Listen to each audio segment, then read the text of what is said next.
Fairy tales for sale. Some old figurines from Tampa's past are headed for the auction block. Which isn't going over happily ever after with some local folks either. Fox 13's Lloyd Sowers says they are as determined to save what's left of Fairyland as the mayor is to get rid of it.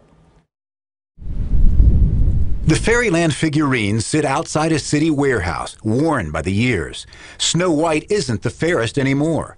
Humpty Dumpty wears a sale sticker. He and all the king's horses and everything from Fairyland will soon be on the auction block. I'm heartbroken. It's like seeing your toys at a thrift store.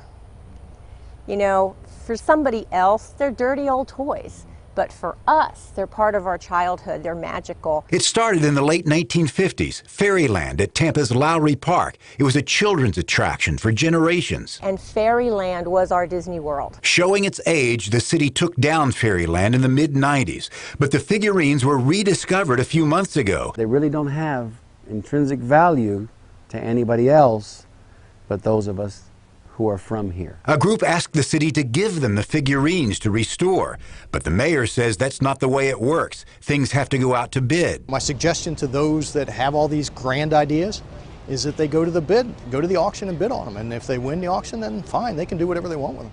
But we don't want them. A city flyer advertising the January 14th auction at Tampa's Mannheim auction called the figurines historic. Which, to me, is saying we're auctioning off our history to the highest bidder. And that's sad because we should be preserving our history. Before the auction, prospective bidders will get 2 days to have a look at the figures. But this time it won't be the guy with the glass slipper that gets Cinderella. It'll be the highest bidder. Fairyland supporters say if they can't stop the auction, they'll join the bidders. They have a GoFundMe page. Absolutely.